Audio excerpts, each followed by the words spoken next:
Jadi kita buka meditasi itu sebenarnya pengembangan diri, mengembangkan kapasitas otak untuk mengenal diri dan mengenal potensinya. Biasanya terjadi ketika seseorang bermeditasi, kenapa kepalanya itu pusing, bergetar, atau panas tulang belakangnya? Itu karena kekurangan energi. Tidak ada suplai energi untuk mengarahkan ke sana.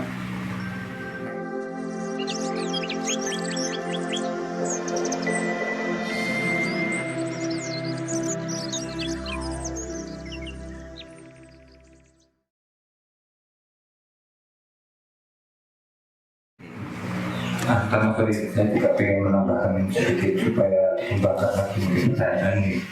Tadi itu aku sempat dengar ya di sempat terlepas gitu ya. Urusan spiritual itu udah sampai pada tahap tertentu itu ada kenyamanan. Kadang marahi kali medun. Nah, yang itu seperti itu. Itu kan aslinya sebenarnya jebakan. Ya kan. Artinya gini, tadi Mas Wali sempat mengingatkan semuanya proses ini harusnya terlihat pada dunia bipolar ini, dunia polaritas ini, di mana nanti ada aksi-aksi nyata. Sementara mungkin saja dan banyak kisah-kisah yang menyatakan kisah-kisah pertapaan dan lain-lain yang kadang kita ngelihat itu kita jalani medun kalau kita sudah merasa nyaman di level itu. Bagaimana kita bisa menyikapi dunia polar yang di situ muncul dualitas tadi yang akhirnya kadang apa ya? Membuat kita, aduh, aku males ya, ngurusin nah, padahal kita masih dituntut untuk menjadi khilafah itu kan di muka bumi, gitu mas. Khalifah kok khilafah?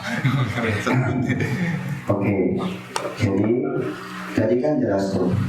Ketika sampai pada posisi itu sendiri, itu sebetulnya setiap orang itu dia akan memiliki yang tadi dijelaskan oleh Gus Royce.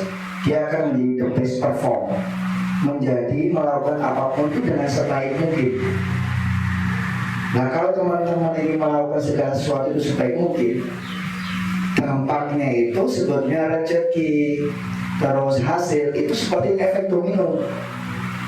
Coba kalau teman-teman konsentrasi melakukan suatu hal atau pekerjaan dengan fokus dan bersungguh-sungguh, hasil itu akan ngikutin. Kalau sekarang terbalik orang itu dilihat hasilnya dulu, baru melakukan. Ketika melakukan tidak optimal, dimarahin hasilnya. Oh, jangan ngakuin gue sama ini kan gitu yang terjadi. Karena sebetulnya orientasinya sudah berubah.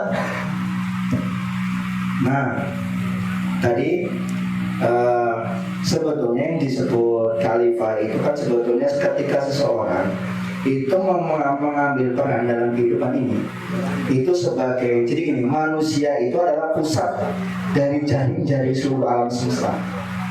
Jadi alam semesta itu kecil, sekecil pikiran kita sebetulnya.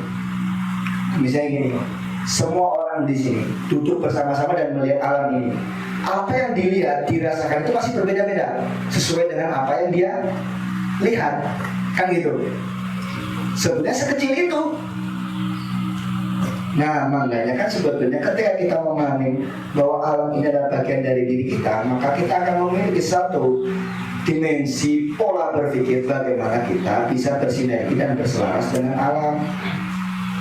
Nah, itu nanti saya jelaskan di bioetik lah. Kalau Mas tadi yang minta saya ngobrol di UNS ya, Mas itu Vidi, mungkin Mas Vidi. tema yang bagus tentang bioetik. Oke, saya lanjut ke sini dulu Mas. Ya. Nah, sebetulnya ini yang kita sebut dari sumber wadah pengolahan energi yang kita himpun ini nanti akan dilarikan ke sistem limbik saraf otak. Ini bukan suatu hal yang kayak sebetulnya. Kenapa seseorang yang bermeditasi dan melatih tantra atau melatih yoga atau melatih pernafasan itu memiliki kesadaran dimensi yang lebih luas dibanding orang yang tidak berlatih.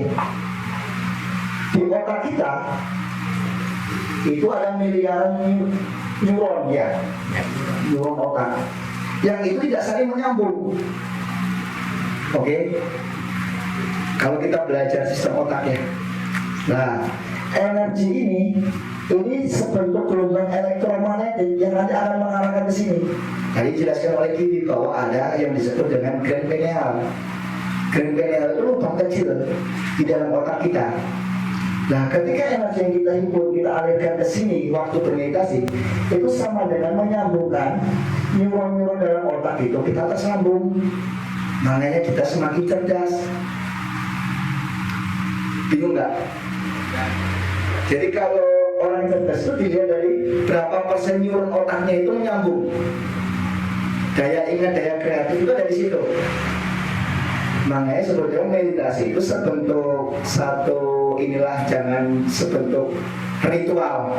Itu karena sangat resisten dengan orang sekarang.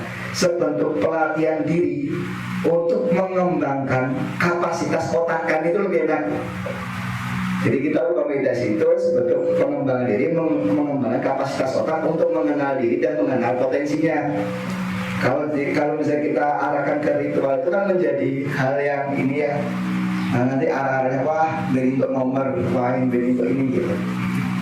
Nah, kita pahami bersama, kita sepakatin aja bahwa ini menurut saya meditasi itu adalah proses bagaimana mengembangkan otak untuk memahami hal-hal yang lebih luas hingga itu menjadi refleksi mengenali diri. Oke. Nah, biasanya yang terjadi ketika seseorang bermeditasi, kenapa kepalanya itu pusing, bergetar, atau panas tulang belakangnya? Itu karena kekurangan energi. Tidak ada suplai energi untuk mengarahkan ke sana. Nah, itu silakan dirasakan sendiri. Makanya itu kenapa dibutuhkan olah fisik dan olah mental. Itu biar apa? Biar teman-teman itu aman dan nyaman. Ibarat kita mau melakukan perjalanan, dilihat bensinnya habis ya udah tersendat gitu. Dan mau didorong kan berat. Jadi pusing. Nanti nggak mau meditasi ya disalahkan meditasinya. Sebetulnya kita hati yang belum mengenal aset-aset itu. Jadi ibarat harus ngopling itu digas aja terus, udah nabrak kiri nabrak kanan.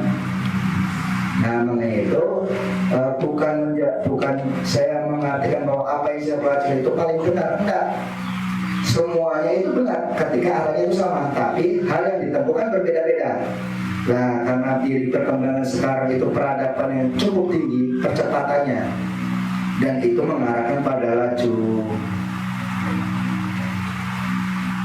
kehancuran, maka hal yang paling utama harus kita jaga adalah laju kesolehan dan laju pengembangan diri dan memperbaiki diri kita juga harus semakin cepat.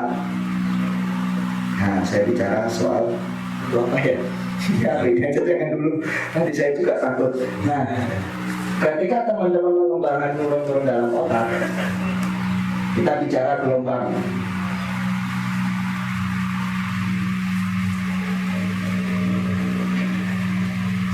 Ini adalah panjang gelombang. Oke. Semakin tinggi frekuensi gelombang, maka kerapatan gelombangnya akan semakin rapat seperti ini. Semakin rapat. Bisa dipahami tidak? Kalau dia di kualitas yang bawah, rambatannya akan semakin panjang. Itu sama dengan level grafik kesadaran tadi. Nah, kenapa seseorang semakin tinggi level kesadarannya, dia akan semakin lebih cepat ingat. Astagfirullah, tiba-tiba gitu. Duh, ajak nojong ini gitu. Nah, kalau kita di level bawah itu 1 bulan baru ingat. Lapung, gina gue mulu kan gitu.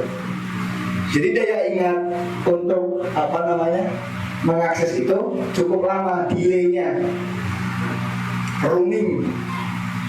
Kalau bahasa sekarang itu ya lemot.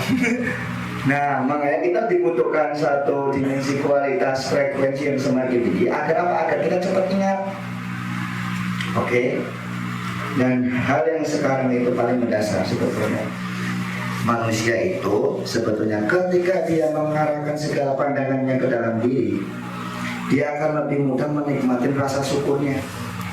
Tapi kalau dia memandangkan di level luar, dia akan terus membandingkan. Nah, keterjebakan manusia mengalami penderitaan itu karena membandingkan dirinya dengan orang lain. Misalnya gini nih, satu lingkungan ini nggak ada yang punya mobil, saya nggak punya mobil, saya santai-santai aja. Tapi ketika ada teman baru, saya punya mobil, udah mana airnya mobil. Padahal sebetulnya itu karena kita membandingkan. Tapi kalau kita mengarahkan ke dalam, kita akan mudah menikmati rasa syukur. Termasuk ini pernah ada pertanyaan Mas Ori, kalau toh pencipta kita maha adil, katanya. Terus ada orang yang dilahirkan dengan satu kelemahan di dalam tubuhnya. Apakah Allah itu maha adil? Tetap maha adil. Karena mungkin bisa jadi dengan hal seperti itu adalah membagikan potensi terbaiknya. Karena kita tuh sering membandingkan. Enaknya jadi wong iku ya, enaknya jadi wong iku ya. Padahal sebetulnya belum tentu ketika kita diposisikan dengan orang itu kita akan bisa membandingi diri kita. Malah kita bisa terjebak. Maka maha adilnya Allah itu di situ. Kita itu pasti ditempatkan pada potensi dan posisi sebaik mungkin dari apa yang diperuntukkan olehnya. Jadi teman-teman sekarang jangan pernah coba membandingkan satu sama lain. Coba nikmatin aja setiap proses hidup kita. Nafas kita aja kita nikmati, kita akan lebih banyak bersyukur. Karena kalau misalnya dibentukkan sebagai bentuk kenikmatan dibanding ibadah kita ribuan tahun, itu rasa syukur itu lebih tinggi dan tidak akan bisa membalas kenikmatan apa yang diberikan. Makanya punya teman gimana pun syukuri, punya suami gimana pun syukuri, punya istri gimana pun ya harus syukuri. Dimanapun ini berarti banyak Mas. Gimana pun, jangan dimanapun. Jangan dimanapun ya. Nah artinya karena kita sering membandingkan orang A dan orang B, itu yang menyebabkan kita menilai orang itu buruk dan baik. Makanya saya bilang jangan melihat apa adanya, melihat segala sesuatu itu sebagaimana mestinya. Itu yang diajarkan guru saya. Kalau kita melihat segala apapun sebagaimana mestinya, kita akan lebih mudah memaklumi, memahami, kan gitu. Bukan kok aja emang awal aku sudah Gusti Allah kan gitu. Kan kita sering seperti itu. Nah makanya saya berharap ketika teman-teman berlatih mengolah nafas, baik itu dari manapun, dari belajar dari metode apapun, poin utamanya itu saya berharap bahwa teman-teman punya satu kapasitas ruang berpikir dan ruang melihat itu lebih holistik, lebih menyeluruh. Jadi ketika ada masalah itu tidak jawabannya A atau B, tapi bisa C, bisa D, bisa E. Dan bisa aja diam aja itu menjadi jawaban. Nah sebetulnya kita itu gini, saya itu pernah ngobrol dan membaca tulisan Pak Made itu yang hanya ada terang. Jadi sebetulnya sebentuk kegelapan itu karena kurangnya kita membuka diri atau menutup diri, menghijab diri kita sendiri. Sebetulnya itu kalau menurut saya, ini sebentuk identitas lokal kita. Dan ini adalah sumber dari segala sumber cahaya yang memancarkan cahaya. Ini sumber cahaya, ini cahaya. Oke, bisa memaknai ya. Nah ini diri kita. Kebanyakan kita itu tidak mampu menerima cahaya karena apa? Karena kita terhijab oleh diri kita sendiri. Blok mental, terkukung. Makanya kan sebetulnya apa yang kita coba pelajari itu mengikis ego-ego dalam diri kita, hingga tabir ini terbuka, hingga kita bisa melihat cahaya itu. Karena kalau di buku Joy Dispenza itu terlihat bahwa cahaya itu selalu membawa pesan. Iya, ada ya. Nah, inilah yang tadi disebut Mas Edan, bahwa ketika ini mulai aktifnya, dia akan membagikan gelombang elektromagnetik yang dimana dia akan menangkap cahaya-cahaya ini. Nah, inilah yang disebut dengan, kalau guru kita namanya adalah CI, Cosmic Intelligence. Jadi sebetulnya kata-kata Cosmic Intelligence itu kata-kata baru, cuman poin itu atau posisi itu sudah dari zaman-zaman dulu juga ada, cuman nggak dikasih nama.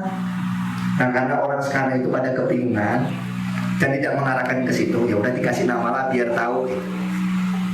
Ya sama kayak dulu. Kan dulu bangsa kita kan sudah sampai ke sana.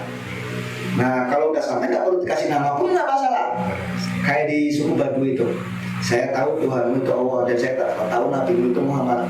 Yang saya tahu Nabi itu cuma Adam, yang lain saya tidak tahu.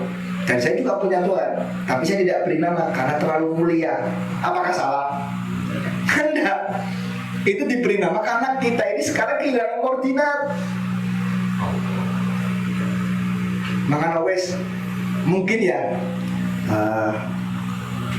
Muhammad kasih tahu orang-orang bahwa adanya saya. Nah, berilah nama Allah itu biar untuk kita paham bahwa ada sumber dari segala sumber sang pencipta itu, biar kita tidak kehilangan koordinat. Makanya kan sebetulnya perilaku spiritual sendiri itu, ketika kita memahami hal yang singular, itu harus rilis di dunia polar. Makanya saya bilang, ketika seorang spiritual tidak beragama, itu juga konyol menurut saya. Karena jebakannya itu cukup halus. Ketika kita merasa mampu, merasa bisa, merasa segalanya bisa, ya itu adalah jebakan halus. Nah, fungsi dari ibadah sendiri itu sebetulnya adalah mengembadin, membumi. Bukan bicara atasan ini gini, tapi perilakunya nggak sesuai sama itu, kan udah banyak. Kan sebetulnya tidak perlu kita menceritakan kita di makom mana, oh nggak perlu itu. Tapi orang bisa merasakan ketika dekat kita itu merasa nyaman, itu sebentuk suatu indikator. Makanya saya bilang ke teman-teman, kalau mencari guru, menurut saya indikatornya adalah ketika teman-teman bertemu dengannya, itu serasa selalu mengingatnya, mengingat pencipta. Nah itu layak disebut sebagai guru. Dan saya pun juga gitu, ketika saya berguru makin pintar, tadi saya harus keluar dari situ. Tapi kalau saya berguru dan merasa saya ini semakin bodoh dan banyak hal yang harus saya pahami, dari situlah saya akan berguru. Karena percuma untuk menjadi pintar. Makanya saya bilang ke diri saya sendiri, saya selalu memaksa diri saya untuk terus belajar dalam hidup ini. Dan dalam hidup ini adalah proses pembelajaran setiap saat, setiap waktu. Kayak gitu. Bingung? Gak usah bingung. Insya Allah. Jadi orang merdeka itu ternyata kemarin diskusi kita ya, Bu Awang ya di Zoom ya Mas Teh. Orang merdeka itu justru adalah orang yang merasa belum merdeka, tapi mampu mensyukuri ketidakmerdekaannya dalam rangka lebih merdeka lagi. Kira-kira gitu.